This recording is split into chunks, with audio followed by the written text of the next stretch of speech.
2024 সালের 6 জুলাই রোববার বৈষম্য বিরোধী ছাত্র আন্দোলনে টানা পঞ্চম দিনের মতো রাজধানী সহ বিভিন্ন সড়ক মহাসড়ক অবরোধ করে বিক্ষোভ করেন শিক্ষার্থীরা। দেশের বিভিন্ন বিশ্ববিদ্যালয়ে বিক্ষোভ ও অবরোধ কর্মসূচি পালন করা হয়। এই দিনে সারা দেশে আলোচিত বাংলা ব্লকেট কর্মসূচির ঘোষণা করা হয়। এর আগে দুপুর ৩টার দিকে ঢাকা বিশ্ববিদ্যালয়ের বিভিন্ন হল ও বিভাগ থেকে বৈষম্য বিরোধী ছাত্র আন্দোলনের ব্যানারে মিছিল নিয়ে সংগঠিত হন শিক্ষার্থীরা।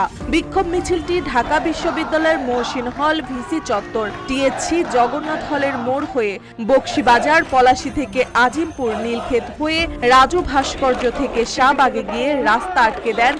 সমৃদ্ধির পথে এগিয়ে যেতে দরকার ইস্পাত দৃঢ় ভিত্তি, তাই স্থাপনার স্থায়িত্ব নিশ্চিত করুন সর্বোচ্চ মানের ZSRM ব্রডবার। ZSRM, bond to bond. আন্দোলনকারী শিক্ষার্থীরা এদিন ঢাকা বিশ্ববিদ্যালয়ের রাজু ভাস্কর্যের সামনে থেকে শুরু হয় শাহবাগ পর্যন্ত ছড়িয়ে যায় কোঠা বিরোধী মিছিল। পরে আন্দোলনকারীরা শাহবাগের রাস্তা আটকে অবস্থান নিয়ে বিভিন্ন স্লোগান দেন। দাবি পূরণ না হলে তারা আন্দোলন সারা দেশে ছড়িয়ে দেওয়ার হুমকি দেন। এই অবরোধ চলে বিকেল 5:30 পর্যন্ত।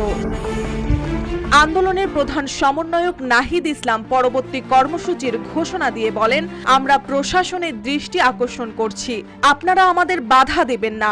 বাধা দিলে তা ভালো হবে না। আমাদের চাকরি না থাকলে আপনাদের চাকরিও থাকবে না।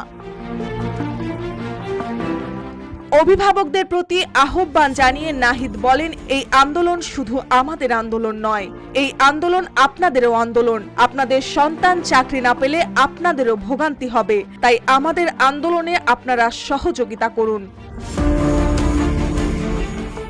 পরে তিনি ঘোষণা দেন, আগামীকাল বিকেল ৩টা থেকে বাংলা ব্লকেট কর্মসূচি ঘোষণা করা হলো। সোমবার সারা দেশে প্রতিটি মোড়ে প্রতিটি সিগন্যাল ব্লক করা হবে। সারা দেশের কলেজ বিশ্ববিদ্যালয়গুলোর প্রতি ব্লক কর্মসূচি পালন করার আহ্বান জানান নাহিদ ইসলাম।